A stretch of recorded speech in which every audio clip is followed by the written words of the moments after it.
We're back. Okay, so here we are in part B of part one. And we're going way back, Matt, this time. We're going back to 1740.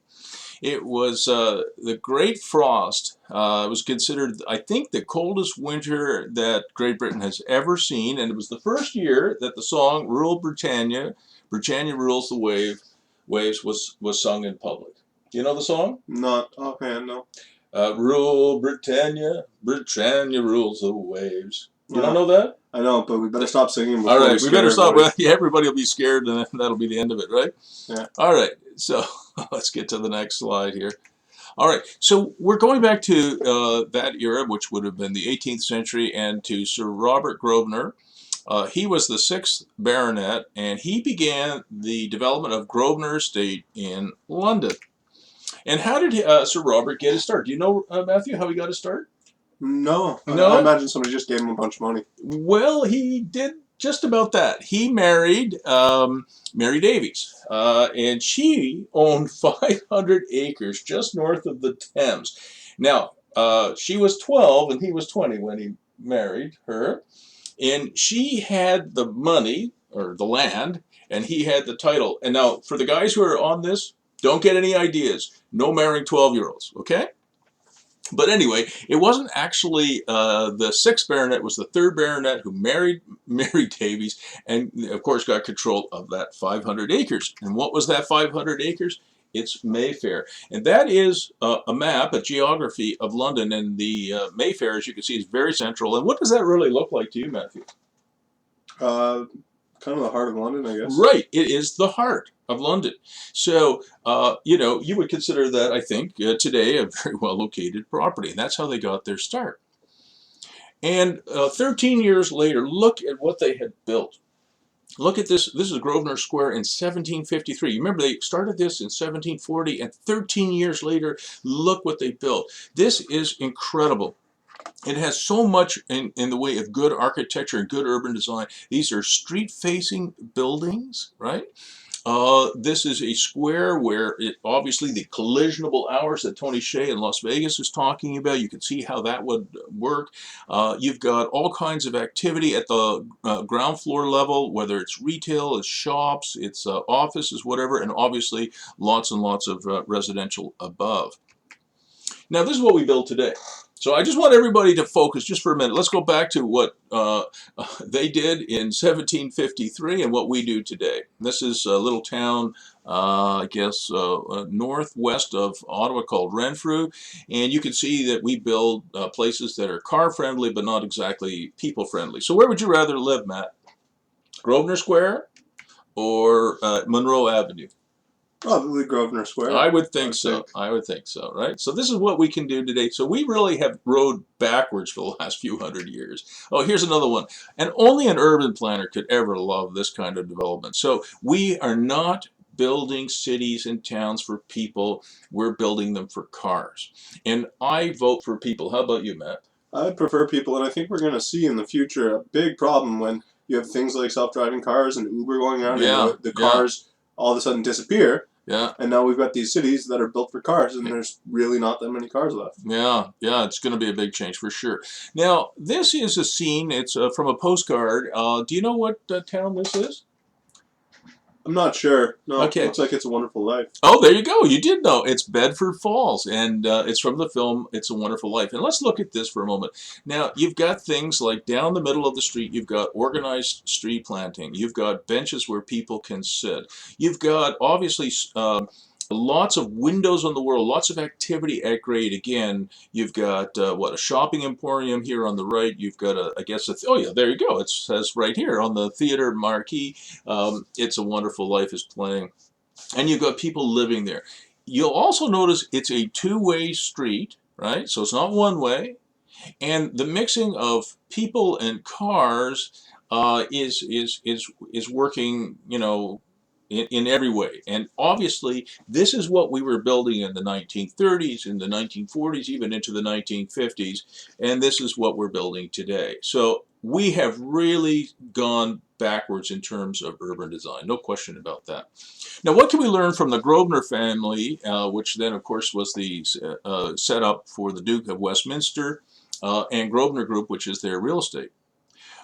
They were buyers and flippers. They had little time for good quality urban design or splendid architecture. And they ignored the three main characteristics of investment real estate: location, location, location. Right, Matthew? Yep. Maybe not. Oh, maybe not. This is a joke. Okay, you're supposed to laugh, everybody. How's expanding your attention span going, huh? So you guys must have been paying attention, because, of course, that's not what they were doing. Right? Let's go back again. And they didn't buy and flip. They bought and hold. They obviously invested in good quality architecture, good quality urban design, and they were right in the heart of London, so they really got the idea of location, location, location. All right, so there you go. So what they did, though, was way back in the day, they hired this guy. Do you know who this is, Matthew? I don't know. You have no idea. Okay. Does this help? Warren Buffett. Warren Buffett. No, they didn't actually hire Warren Buffett. Even Warren Buffett's not that old, Matthew. But keep calm on it. Just kidding. But they, some of the principles that the Duke of Westminster and the Grosvenor family and the Grosvenor Group today use really are Warren Buffett principles, or maybe vice versa. And I took this quote from Warren, and it's kind of heresy. It's kind of like changing, the Ten Commandments, but I actually changed it from savings to investment. So I'll read it first as Warren wrote it. Don't save what is left after spending, spend what is left after savings. And I think really what he was getting at when he said this is, don't invest what is left after spending, spend what is left after investing. I think that's really what he meant.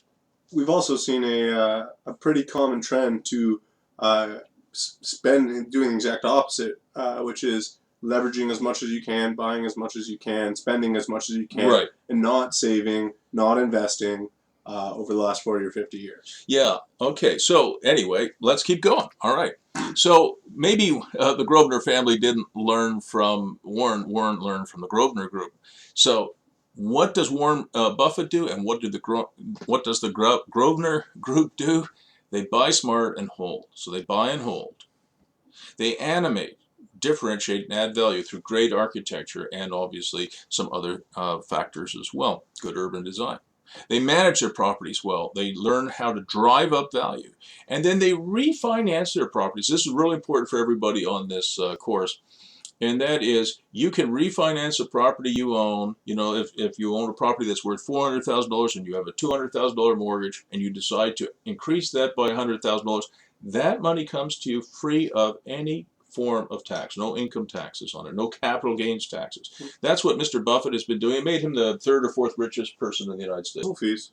Right, and you don't have to pay a lawyer or a realtor to sell your property. You just refinance it, and then you repeat the process. Now, the one thing that Grosvenors have done since 1740 that is amazing, through the dukedom, I guess you'd call it, is pass on your property to your heirs. Now, how do you do that? Well, here's the 6th Duke of Westminster. He died an untimely death, Matthew. He was only 64. He died this year in August of 2016. And he left behind him a fortune worth about $13 billion. And a profit, that's a profit of, he had to make do with a profit of $14,600 per hour. He had to live on that, 24/7, 365. Tough life. Tough life. He had to live on $128 million per year. That was in 2012. And he really belongs to what's called the rentier class, which is just a fancy French way of saying, really, he's a mega landlord. Now, this is the 7th Duke of Westminster, Hugh Richard Louis Grosvenor, took over obviously this year on the death of his dad. He's considered the most eligible bachelor, not only just because he's a good-looking young man, but also he's worth about $13 billion. That makes you even more attractive, I would think. I would suppose so. I would think so. But his dad said this about the 7th Duke. He's been born with the longest silver spoon anyone can have, but he can't go through life sucking on it. He has to put back what he has been given. And I think that's a good lesson that the 6th Duke has left for the 7th. So what else can we learn from the Grosvenor Group? Well, we already know that design matters, location matters, family counts. But I wanted to talk about the third thing, and that is focus. You need to know what it is that you do and why you do it, And you have to really focus on that, Matthew, because you can't be an expert in 10 different businesses. I found that, myself in my own life, find something that's your niche, get really, really good at it, and that is your business, and everything else is a hobby.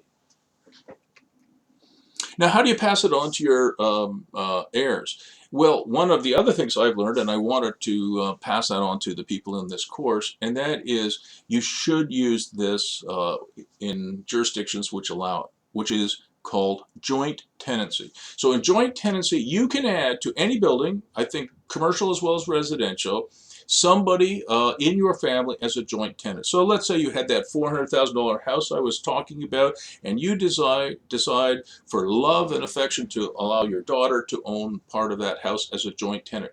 No defined percentage, so there's no defined percentage. You and your daughter own it together. And when one of you, presumably the older person, the parent, passes away or the grandparent passes away, it goes automatically. You are deleted from land titles and it goes automatically to your heir.